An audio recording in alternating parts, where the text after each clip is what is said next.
Welcome to the Self-Publishing School podcast. This is the podcast to listen to if you're an aspiring writer or an author who wants to be more successful. On this show, you'll learn how to write and launch a book successfully, all from the top authors and people just like you who are doing it at the highest level. I'm your host, Chandler Bolt, the founder of Self-Publishing School, the author of the book called Published, and the CEO of selfpublishing.com. For free training on how to publish a book that sells 10,000 copies, go to selfpublishing.com/free training.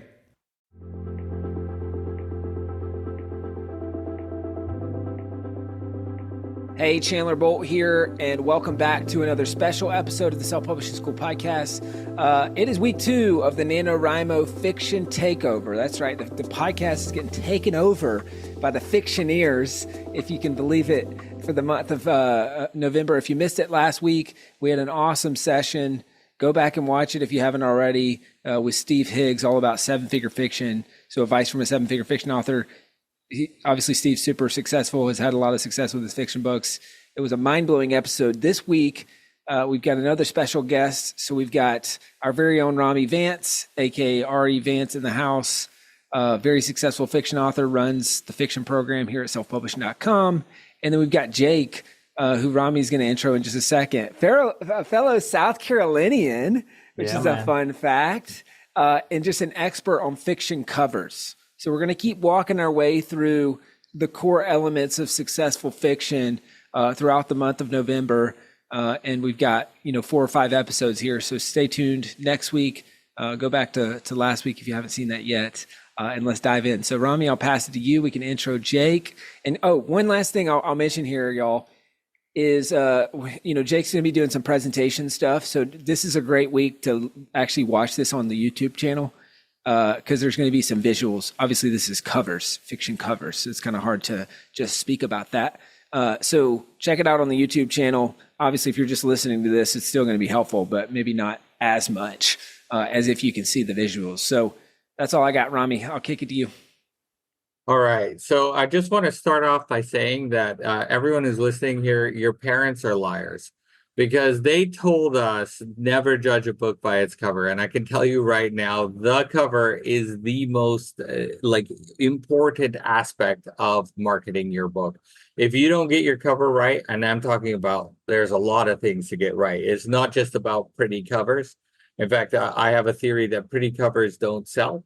It's more about does the cover tell the reader what they're going to get? And is it in line with what they want? Right. And if you don't got that, you're dead in the water. And so I'm super excited because meeting Jake and working with Jake literally transformed my career.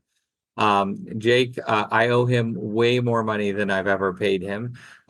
Sorry, Jake. I'll Vimeo you. I don't know what you Americans use, but it is absolutely true. His covers transformed my career. It started specifically with a series called Setting Fires with Dragons, where so prior to that, I had launched a book and I had gotten a really great cover and it was selling really well. But it was when Jake did the Setting Fires for Dragons covers that things really kind of started to grow. And certainly, got to give a shout out for Kidnapping Phoenixes and Other Ways to Die's cover. Man, that was amazing. So without any further ado, Jake, please walk us through your mastery process. All right. Well, thanks for first having me on the podcast. I'm humbled to be here. I appreciate the kind words about my work. Rami, I've enjoyed working with you over, I don't know how many years now we've been working together. Many years. At least 5. Yeah, it's been a minute. So I'll dive into my slideshow. First off, my slideshow or my presentation is called Badass Book Covers 101. And my business is called Jake Help Design, Badass Covers for Badass Stories. So that's why all that kind of goes in together. And I've never met anybody who didn't want their cover to be called badass, even if it was, a poetry cover or a romance cover like that. I've never met anybody who would turn down that compliment.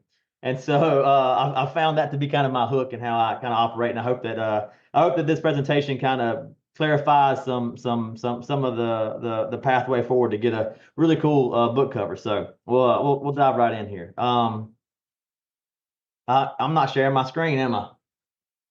I am not. Hey, you guys, pay attention. I'm sorry. All right, for the people at home who are audio listeners, it doesn't matter. But for you folks who are watching on on video, you might need to see my screen. So it's here now. All right, cool. Sorry about that. I just dove right in on my other monitor doing my slideshow. You haven't missed any slides. This is pretty much slide number one, aside from the intro slide that says Badass Covers 101. But just starting off who I am and kind of, I guess, my resume, so that you may be able to take what I say with some weight. I have been designing book covers for about 11 years now, and 8 years full time. I think 8 years full time. It kind of gets muddied in there, but I've been designing full time for quite a while. I've designed in pretty much every genre, nonfiction and fiction. And so doing all that means that I've made the mistakes, I've seen the mistakes, and I've seen the successes and been a part of the successes. And thankfully, I've been a part of the latter more than the former. I have found my niche to be the urban fantasy, sci-fi area. I really like cover art. I really like doing characters. I grew up drawing comic book characters and just recreating comic book covers that I saw because I liked them. And so I really found that to be a niche for me. And so that's where I've kind of put my efforts. But this presentation, what I'm going to talk about, I mean, it can be applied to anything in any genre, fiction or nonfiction, but I know you guys are focusing on fiction here. It can be applied to any fiction genre, even though I am, my bread and butter is sci-fi and fantasy.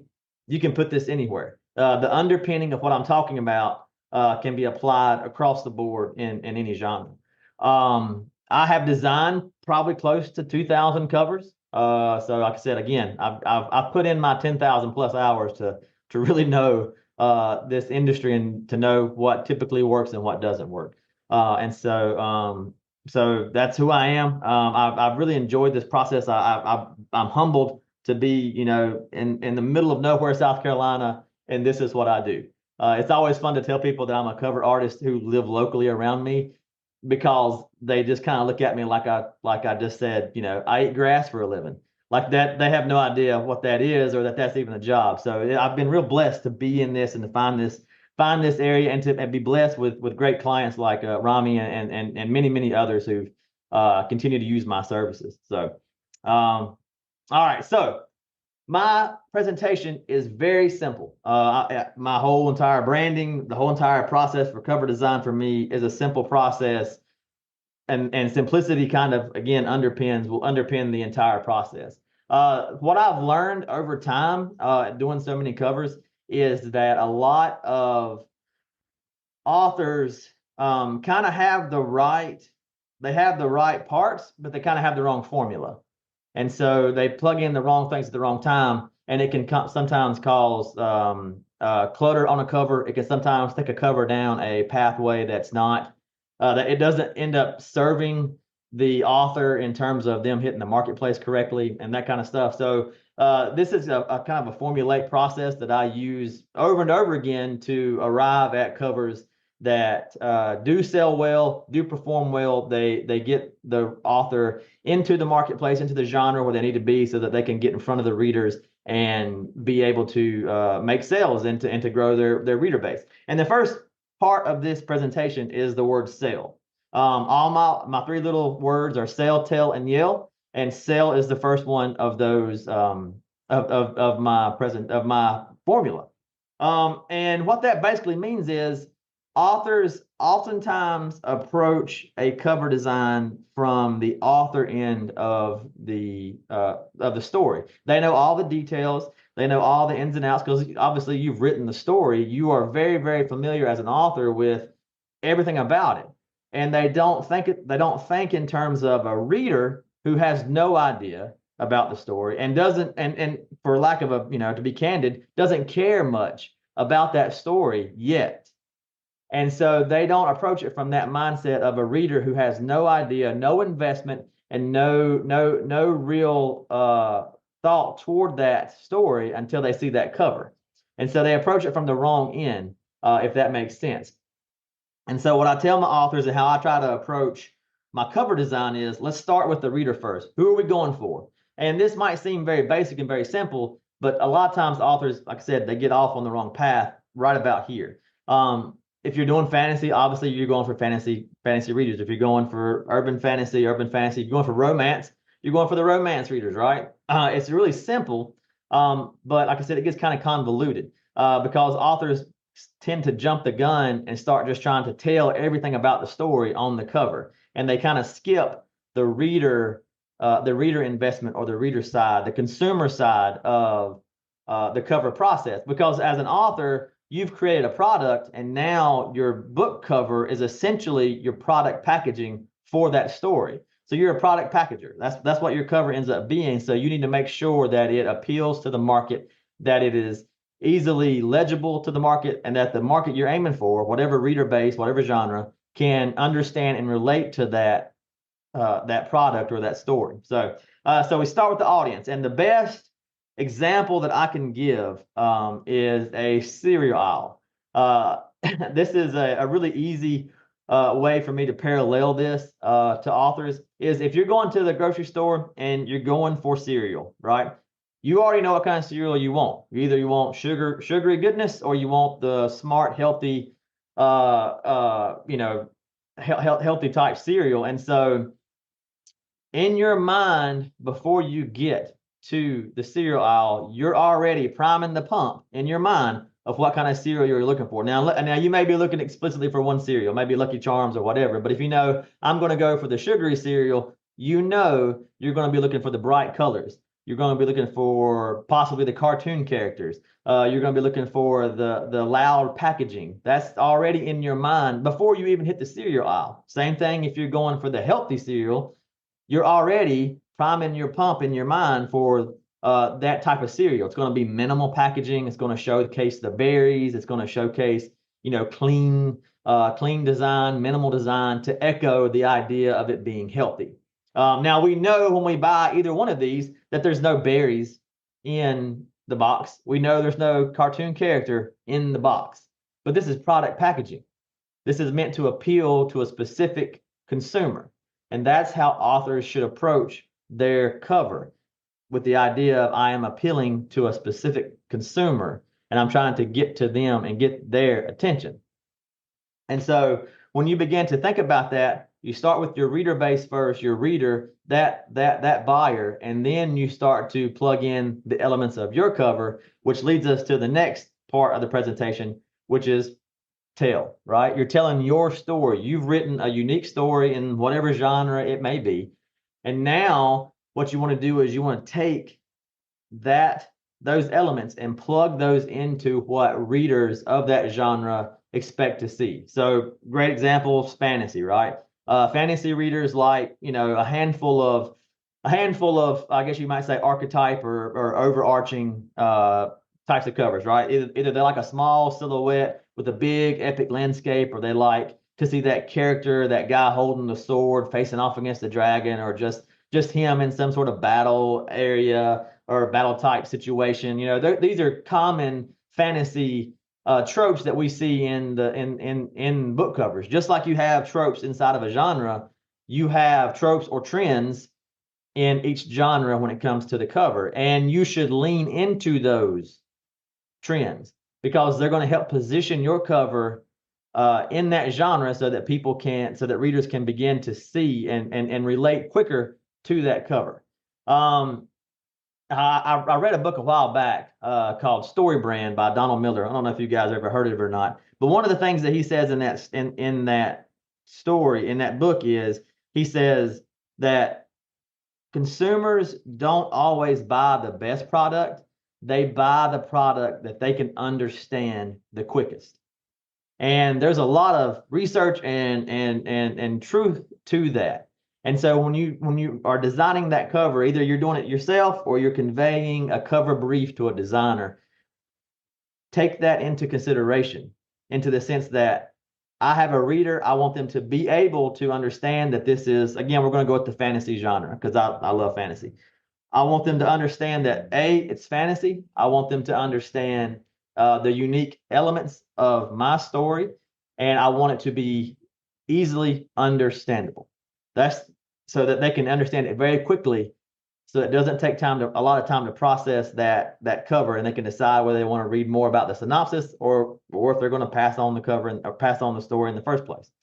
Take example for those of you that are listening audio, you won't see this, but for those of you that are watching the video, the image I have here, right? We're telling the story. There's a lot more that goes on in this story in the brief that I got from the client. But when we were done and we kind of looked at the key elements of the story, it was this lady facing off against this dinosaur-like figure with magic in her hand. Those were the three elements that were kind of the main talking points of this, or the main key elements of the story. And I felt they were the ones that we could showcase the strongest, so that we could put them on the cover, so that readers in this genre would be able to see it, process it, and understand, I want to know more about it. And what happens with authors is, in my experience, especially first-time authors, is they get a lot of elements and they want to just put them all on the cover. I give the example all the time. I got a brief a long time ago. It was about this fantasy story about this clan of ogres who were fighting the humans, but ultimately it was the dark wizard that was controlling the ogres. And so the brief I got was, the client wanted the ogre to be standing over the hero who's protecting his fallen love interest. He's got his sword up in the air. The ogre is getting ready to smash down his big club onto the hero, but the ogre's facial expression is kind of torn because he's not sure if this is the right enemy or not. And way back in the background, we wanted to show a tower with the dark wizard on it, so that we could convey that the dark wizard was manipulating the ogre clan the entire time. Like, all these things, all these elements, the author wanted to just put on the cover. And while they are true to the story, they're not necessities for the cover. All those parts don't have to be on there, because when readers are looking at their next purchase for a cover, when they're scrolling Amazon, when they're scrolling and scanning those thumbnails, that's when that story brand quote comes into play. People will gravitate toward the message they can understand the fastest, more often than the one that might be the best product, or the more involved, or whatever, the one that they can understand the quickest. Because when you get into that kind of stuff, understanding messages and trying to decipher imagery or text, it ends up being an effort on your mind. You end up having to spend calories in your brain to try and process this. And so people tend to go toward the path of least resistance, and they're going to want to go for the cover that they can process the quickest. And so when we were talking to my client, we kind of boiled it down to these elements, and we amplified those elements. And so that leads me to my next and last slide, or my next part of the last part of the formula, which is yell. And this is where that creating a cover that can be processed quickly really comes into play. Because if you're going to yell something, you're not going to yell a giant long string of text, right? You're going to yell a short command, hey you, or hello, or come over here. It's going to be a very quick, very brief, very loud statement, but the key part is it's going to be very, very short. And so when I get a cover brief and I'm talking with the client, the place I try to get us to is, let's simplify this cover down to its very basic elements, and then let's amplify those elements. And by doing that, it often can lead to a very clear, a very concise, a very on point for the genre cover. And it will allow that cover to be processed visually very quickly. And the thing about it is, authors don't take this into consideration, but people process thumbnails really quickly. And authors themselves, you guys are consumers on Netflix, on Hulu, or even as a reader yourself. And think about how fast you give credence to a cover or a thumbnail on Amazon, or a thumbnail in Netflix or Hulu or wherever. If you're not looking for a specific show and you're just looking for thumbnails to trigger you, you'll spend it's like 0.05 seconds per thumbnail. Netflix did a study on that a few years back, and it was less than a second was the arrived at time frame that that consumers spend on looking at thumbnails. We process thumbnails, we process imagery so quickly, and you want to make sure that your cover is clear enough and concise enough that it can be processed very, very quickly so that it can entice and hook a reader to continue on to your cover, to click on your link to find out about your synopsis and then get you to this, to get them to buy the book.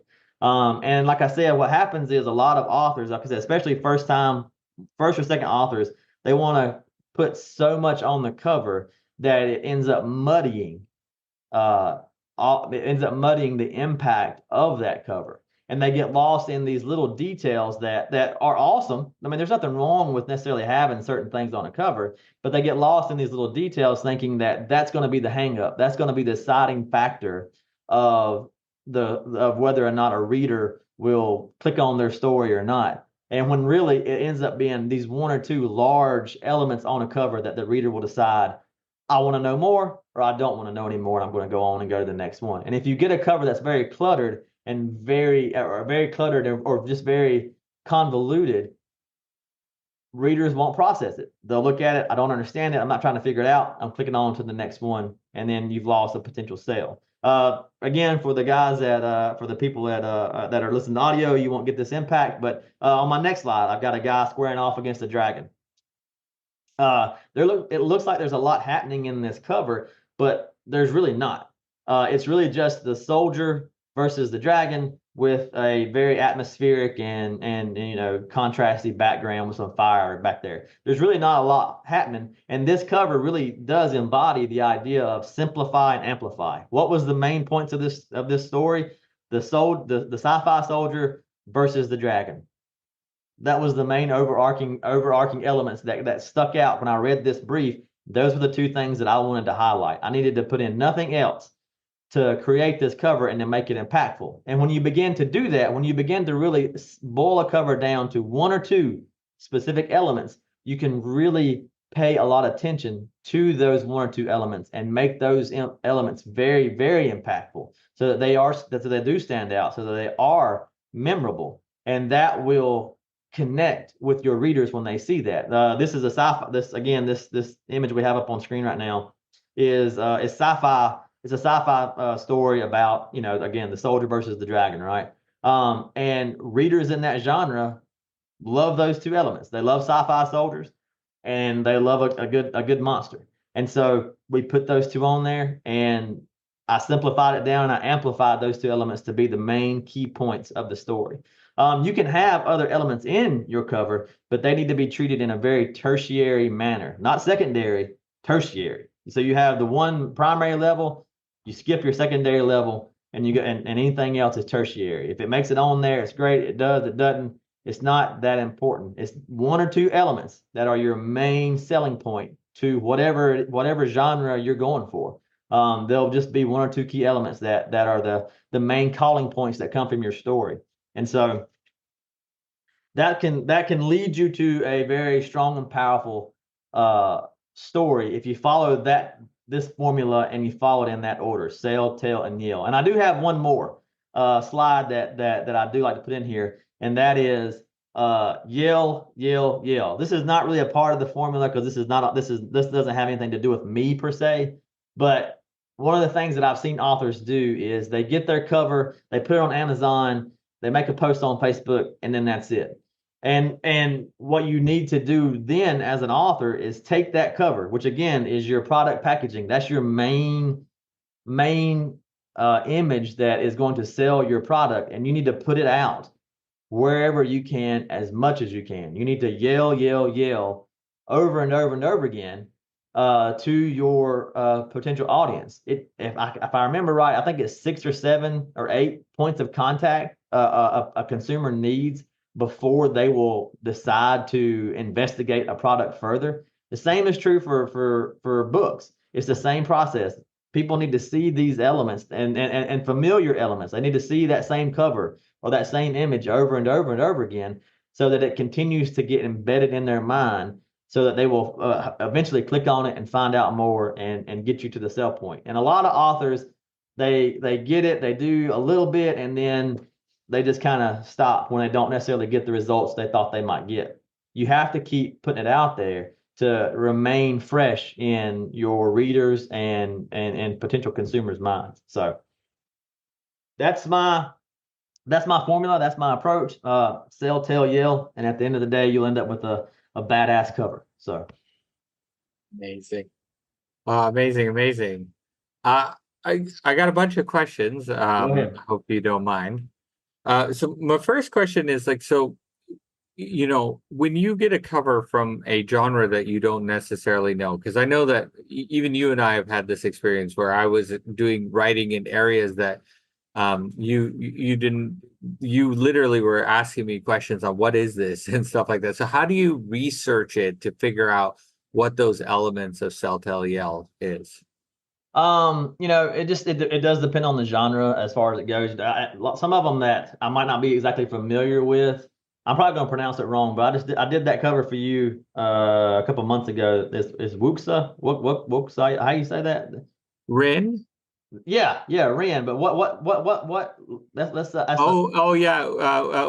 Sorry. Yeah. I mean, it's kind of colloquially known as cultivation, a cultivation novel. Yeah. Yeah. Okay. Cultivation. There you go. So yeah, I had to go and Google that. I had to kind of dive into it a little bit, but it's kind of a parallel genre, or the covers, anyways, do kind of parallel the fantasy genre and the sci-fi genres really well. And so I needed to kind of reevaluate how I frame things and how I showcase certain things to kind of align it with the cultivation genre as far as it goes. So I mean, just I dive in and do some research and kind of try to get a feel for what it is. And one of the things about about cover designers in general is most of us, especially if we're doing this full time and this is what we do, we're usually visual creatures, and so we can process visual data really quickly and kind of understand, okay, this is kind of the trend of where I need to go. This is the feel of what I need to go toward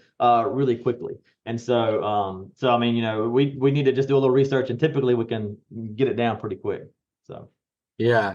I mean, and you nailed it on the cultivation cover, because like I was saying earlier, pretty covers don't sell. It's about hitting those tropes, right? Just to use that word, right, and to hit the audience. So I actually gave the original cover you made, because you remember you did two versions of it, and then the second cover you made to a bunch of other authors who write in cultivation as well, and yeah, they loved the second cover. Like the second cover, you totally nailed. Okay, so then I guess obviously every author wants a great cover to sell their book, to really kind of nail that piece of their marketing. Now, not every author is going to be able to work with you, right? For you're busy, you're not the cheapest guy, all of that stuff, right? Now, I will say to everyone listening, you should try to work with him. I will also say that I schedule months in advance for any cover I do with him. So, but my question is like, so if they don't get to work with you, they don't have that guaranteed this is an amazing cover. What should they be looking for to actually know that this cover is worth, slapping on their book? Great question. It's. You mean in terms of are you talking about in terms of if they're looking for another cover artist to hire, or just when they have that cover in their hand to know if this is one that's on point? Yeah. I heard, how do I hire a good cover designer, and how do I make sure that the cover that they're giving me is good and on market so that the book actually sells? Okay. Yeah. Well, the first one, finding a good cover designer, I would start with asking for recommendations. Most of the authors that I know, they're plugged into some Facebook group already. They're plugged into, or they're on Reddit, or they're somewhere. And I would say ask for recommendations. You're going to get people who are going to be able to give you some real time, real experience with said cover artist probably. And then you'll probably get a whole bunch of people who give you a wide range of recommendations where they got it from Fiverr, or I hired this guy specifically, or whatever. And then, you do your due diligence. You go and you look those sources up. And again, you're going to get a wide range of the designers. You're going to get a wide range of price points and that kind of stuff. It can be somewhat tricky to navigate some of those waters. But I would start there and kind of evaluate the cover artist from there. If you're looking for fantasy and you get a link to somebody and they've got a bunch of stuff that you don't really relate, a bunch of cover that don't really kind of speak to you in fantasy, they're probably not going to be the one you want to work with. Even if there was an author who said, "Oh, I love working with so and so," but if that person doesn't really focus in fantasy, they're probably not going to understand that genre very, very well to be able to hit it on point. So you want to make sure you find a cover artist who has a very in-depth portfolio in whatever genre you're looking to write in as far as it goes. But again, like I said, the price point it's gonna vary depending on where you go. I will say this, the tried and true thing of you get what you pay for does hold true. Not that to say that you can't find a cover artist, in the low 100s or even in that range in different places. I used to charge $150. That was my rate a long time ago. But now my skill set has evolved since that point to where it is now. But that aside, I mean, you can find good people at any price point, and you can find bad people at any price point. So I mean, take it into the recommendations, personal recommendations. Reach out to those cover artists. And one of the things I'll tell you, how fast do they reply to you? How do they reply to you? There's going to be a myriad of things that you're buying other than just that artist's talent. You're buying the trustworthiness of the author, of the artist, the reliability of that artist. There's other things that are built in there that you need to be aware of when it comes to getting your product to a final point with an artist. But I understand it can be sometimes hard waters to navigate as far as it goes. All right, I've kind of beat that horse. I'm sorry. And then how to make sure that we're on point for the genre. That's a really fantastic question because, well, I'm not going to mention the author's name, but I had an author reach out to me literally about 3 days ago, and they couldn't get in contact with their cover artist.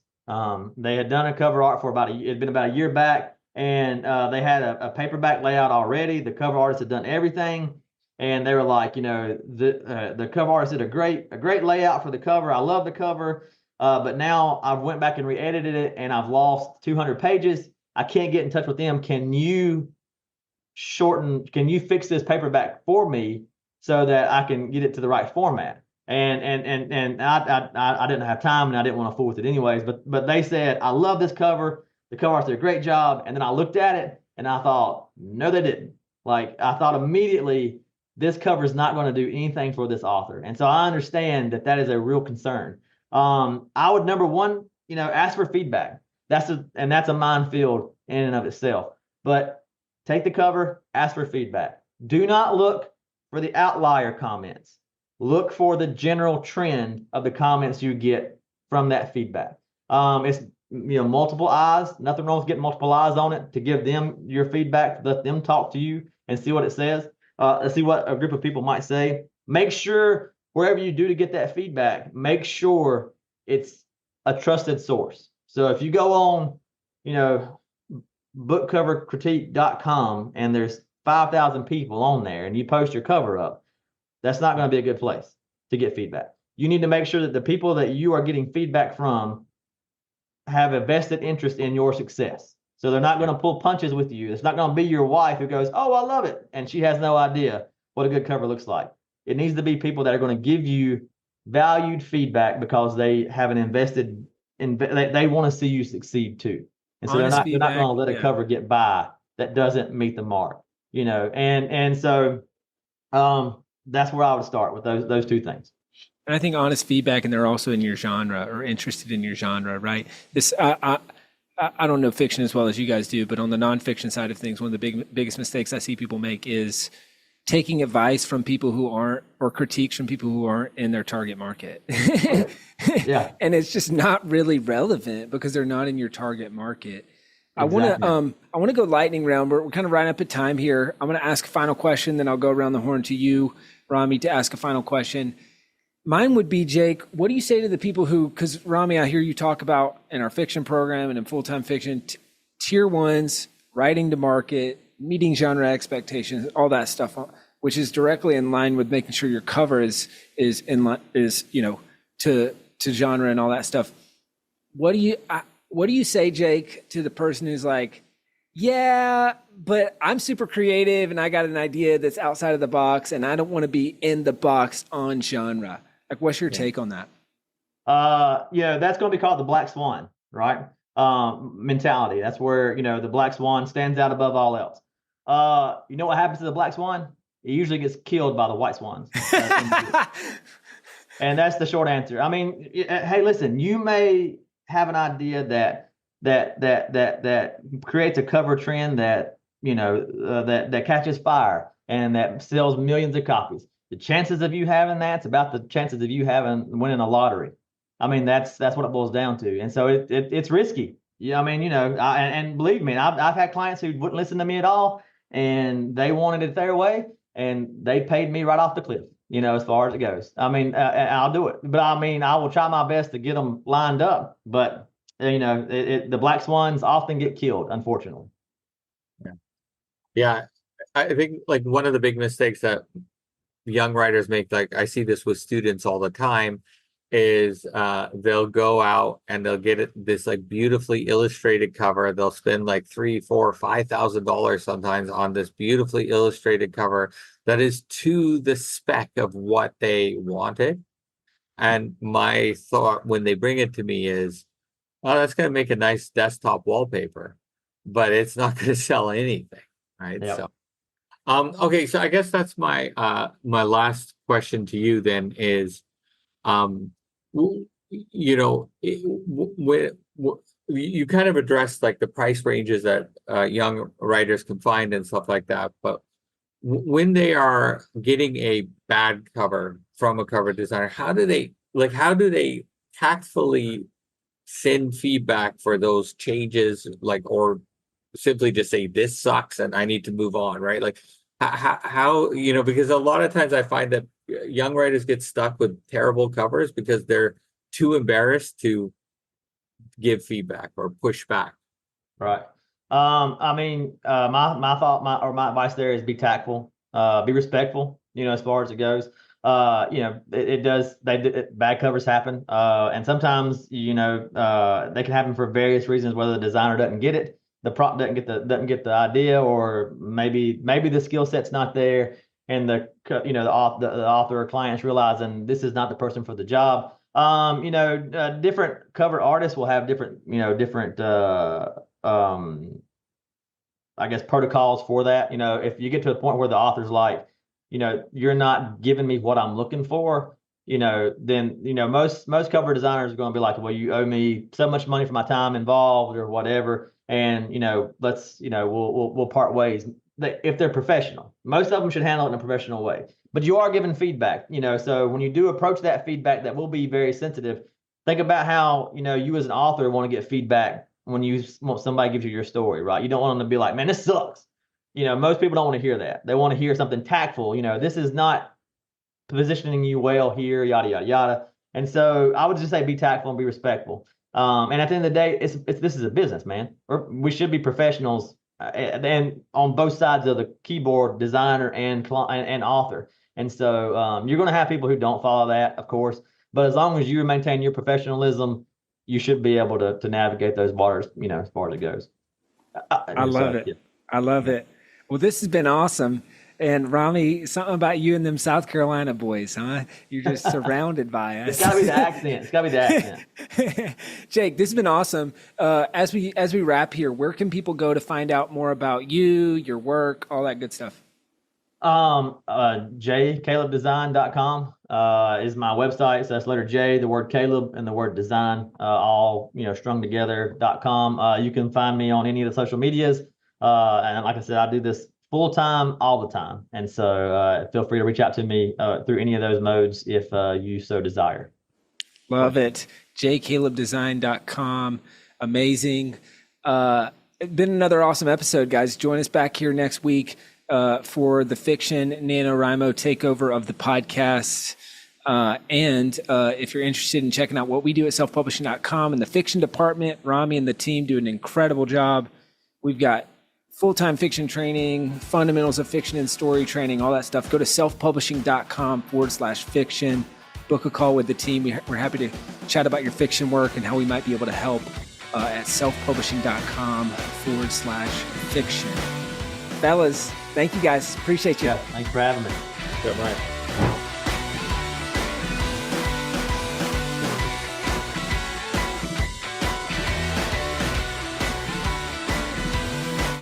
Thank you so much for watching or listening to this episode of the Self-Publishing School podcast. I know there's so many places that you can be spending your time. There's other podcasts that you could be listening to, YouTube channels that you could be watching.